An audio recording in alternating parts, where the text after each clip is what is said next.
Hey guys, welcome back. It's Cobra Stacker here, and today we're going to have a chat about Goldbacks.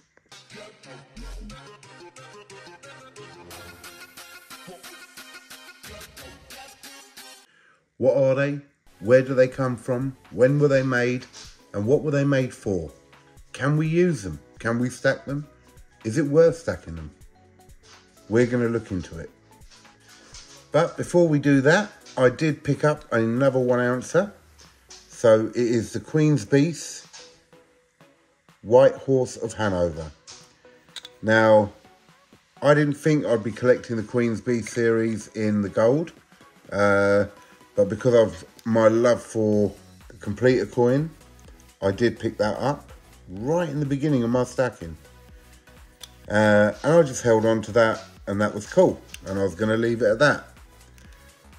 And then the lion came up, the White Lion of Mortimer, and it came up at a reasonable price, and I thought, why not? It's an ounce of gold, I'll grab that. And then, obviously, as I say, the horse. So now I have these three. Do I continue grabbing all these? I think it could be very expensive to try and get the whole set, but one by one, if things happen and I see one and it's a reasonable price, I'll grab it, and yeah, we'll see how we go. Okay, but getting back on today's topic, which is Goldbacks.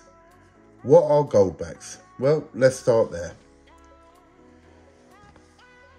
A Goldback is a fractional piece of gold between two plastic bits of polymer, not this outer sheet here, but the actual Goldback is literally a thin layer of pure gold, 24 karat gold, within 2 layers of polymer. And the patterning that you see on the Goldback is not actually on the gold, it's on that polymer. So where did they come from? They actually come from a company called the Goldback Inc. And the first ones were made in Utah, or the company is based in Utah. This is a Wyoming one, but based in Utah, and they started them in 2019.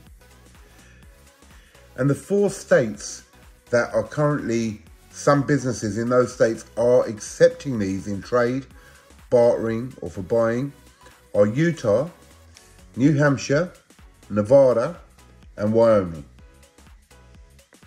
So how much is it worth? Well, this, for example, is 1/1000th of a troy ounce. And it has a 1 on there. You get them in denominations of 1, 5, 20, and there may be more. I haven't looked into it deep enough. But obviously the higher denomination, the higher the content of gold within the Goldback. So a 5 note on a Goldback is worth about $2 at current spot price. And yes, they do go up and down by spot price. It is still pure gold within the polymer outer casing. Now, Goldback Inc. does actually guarantee these. So what they have done is basically gone back to a type of gold standard. And on the bottom, it basically says, exchangeable by Goldback Inc.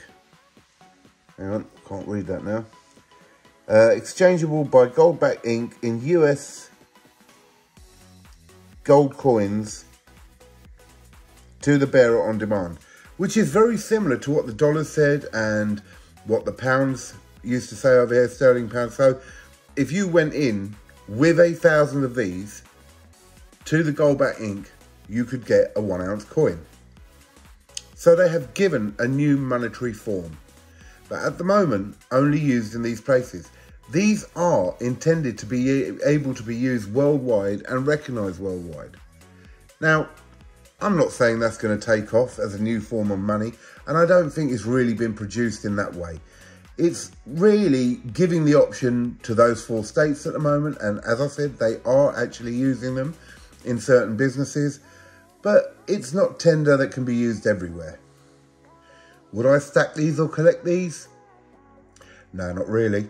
I mean, I'd grab a few like I have here. Really, this was just grabbed to make this video and to look into Goldbacks a bit more. Would I stack it, or would I prefer to have ounces or even fractional coins?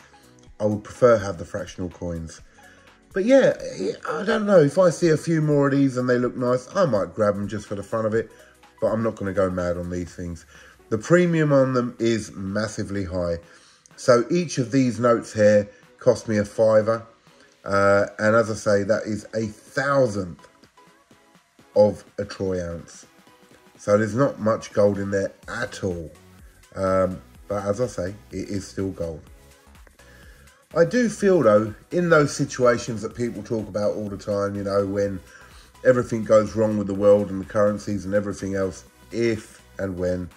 And we talk about using our gold and silver as a bartering trade or a way to buy our goods, etc. This is a more practical way of doing it. So if Goldbacks get a lot bigger, let's say throughout America, and everything went a bit peak-tong with the dollar, yeah, I suppose it is an effective way to use them, and it has got some real value to it. And that's what we've talked about before. Fiat currency, devaluation, inflation, etc., etc., etc., and real gold. So in that way, yes, these have a real purpose if needed. At the moment, on a very small scale, but who knows? In America especially, it may be used a bit more if things go really bad.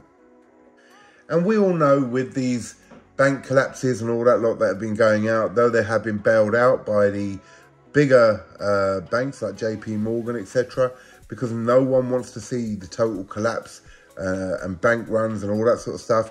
And so they are kicking that can down the road like we've said before. But if it all did go wrong and, you know, it was a really, really difficult situation in America, this is another option, as I say. What do you think? Do you think these are any good? Do you think they're worth the paper they're written on? Well, it's not really paper, is it? It's actually 24 karat gold. I think they're lovely. I think they're nicely decorated. I was intrigued to find out. I just didn't understand how the pattern was on the gold, but I do now. And I think it was worth getting a few just to have a look at them and look a bit deeper. So there you go, guys. That's the Goldbacks. That's what they look like. As I say, you get other denominations. I bought the cheap one. Just one Goldback each. I like them. They're okay. So there you go, guys. If you like this video, please like, share and subscribe. And we will have some more coming soon. And let's see how we go with these Queen's Beast 1 ounces, how quickly they grow. Take care, guys. This is Cobra Stacker signing off from the Cobra's Den.